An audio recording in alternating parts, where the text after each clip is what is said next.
Humni bilisummaa Oromoo WBO'n zoonii lixa Oromiyaa tarkaanfii ilaalessaa loltoota mootummaa irratti fudhateen injifannoo galmeessuu isaa beeksise. Zooniidhuma kanatti WBO'n miseensota haarawaaf leenjii yeroo dheeraaf kennaa ture xumuruun gara dirqama itti aanutti akka bobbaase ibse. Barattoonni Yuunivarsiitii Amboo nyaanni isaaniif dhiyaatu qulqullina dhabuu irraa kan ka'e hiriira bahuun sagalee dhageessisan. Godina Harargee lixaa keessatti roorroo daangaa darbeen milishoonni mootummaa maqaa gibiraan manguddootaa fi haadholee walitti qabanii uleen reebaa jiraachuun dhaga'ame. Har'i caamsaa takka barkum 2026 ashamaa akkam jirtu kabajamtoota dhaggeeffattoota keenya kun sagalee qeerroo bilisummaa Oromootii hanga dhuma sagantaa keenyatti nu waliin turaan affeerraa keenya.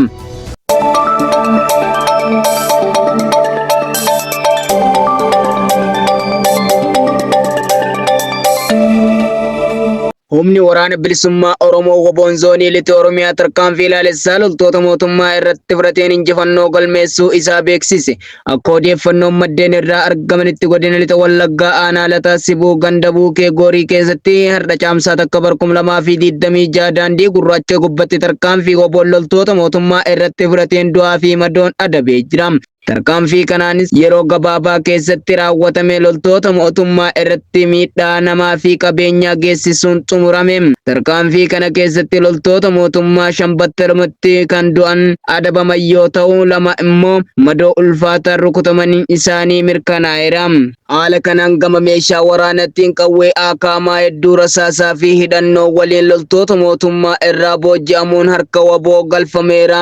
Meeshaaleen kunneenis gara moonaa qabsoo bilisummaa Oromootti geeffamuun humna WBO jabeessuuf akka oolu ibsame. Gama hawaasaatiin uummanni Oromoo naannoo sana jiraatan injifannoo argametti gammaduu himuun hanga kaayyoon bilisummaa Oromoo fi walabummaan Oromiyaa dhugoomutti WBO cinaa dhaabbachuu akka itti fufan ibsanii jiru. WBO'n zoonii lixa Oromiyaa miseensota haarawaaf leenjii yeroo dheeraaf kennaa ture xumuruun gara dirqama itti aanutti akka bobbaase ibse. Akka odeeffannoon maddeen irraa argaman ibsanitti miseensonni waraana bilisummaa Oromoo ji'oota dheeraaf leenjii waraanaa fi siyaasaa bal'aa fudhachaa turanii jiru.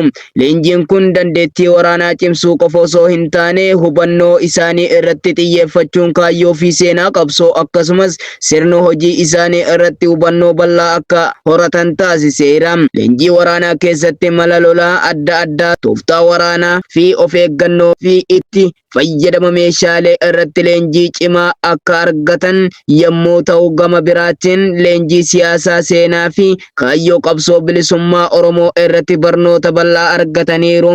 Hooggansi WBO zoonichaa akka jedhetti leenjii qophii akkasii geggeessuun humna ofii cimsuu akkasumas sochii itti fufiinsa qabu mirkaneessuuf murteessaa ta'uu eeran. Miseensonni haaraan kunneen akka humna qabeenya qabsoo ta'anii itti fufan abdii qaban ibsan. Leenjii yeroo dheeraa booda miseensonni haarawaa WBO zoonii lixaa keessatti qophaa'an gara dirree itti aanutti bobba'an ilaalchisee leenjitoonnii fi uummanni naannoo yaada isaanii bal'inaan ibsanii jiru. Leenjistoonni leenjii kana geggeessaa turan akka jedhanitti miseensonni isaanii yeroo dheeraa keessatti jijjiirama guddaa agarsiisanii jiru. Yeroo jalqabatti dandeettiin isaanii xiqqaa ture garuu suuta suutaan leenjii itti fufuun ofitti amanamummaa qindoominaa fi beekumsa waraanaa isaanii olii kaasuu danda'anii jiru jechuun himan. Miseensonni WBO leenjii xumuranis yaada isaanii ibsachuun leenjii argatan akka isaan keessatti jijjiirama guddaa uume himanii jiru. Amma ofiin of danda'uun hojii cimaa mul'isuuf qophaa'aa akka ta'an dubbatu. Miseensonni WBO leenjii xumuranis yaada isaanii ibsachuun leenjii argatan akka isaan keessatti jijjiirama guddaa uume himanii jiru.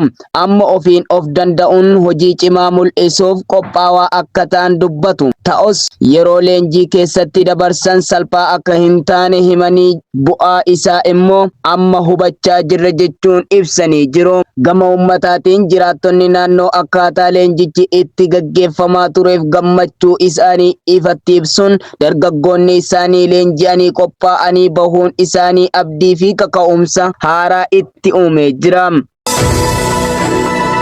Barattoonni yuunivarsiitii Amboo keessatti baratan rakkoo nyaataa yeroo dheeraaf ture irratti komii isaanii cimsachuun hiriira nagaa bahuun sagalee isaanii dhageessisanii jiru. Akka odeeffannoon argame ibsutti barattoonni kunneen nyaanni isaaniif dhiyaatu qulqullina kan hin qabne ta'uu fi fayyaa isaanii irratti dhiibbaa geessisaa jiraachuu himanii jiru.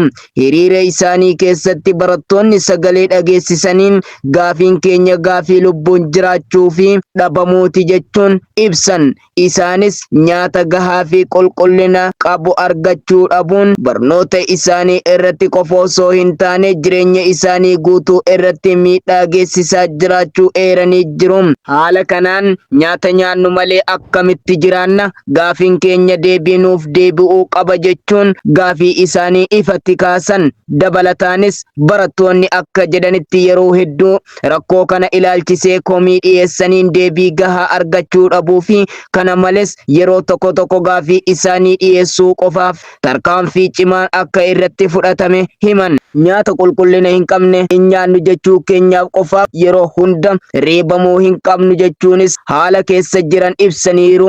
Maddi odeeffannoo keenyaa akka ibsutti hiriirri kun nagaan kan geggeeffame yoo ta'u barattoonni kunneen furmaata ariifachiisaa akka barbaadan hubachiisan. Godina Lixaa Harargee keessatti roorroo daangaa darbeen milishoonni mootummaa maqaa gibiraan manguddootaa fi haadholee walitti qabanii ulee reebaa jiraachuun dhagahame. Akka ragaaleen viidiyoon wal qabatan toora miidiyaalee hawaasaa irratti naannawaa jiranitti fi maddeen odeeffannoo biroo mul'isanitti godina Lixaa Harargee aanaa Doobbaa magaalaa Adas keessatti milishoonni mootummaa maqaa gibiraan manguddootaa fi haadholee Oromoo irratti roorroo cimaa raawwachaa jiraachuun gabaafamee jira.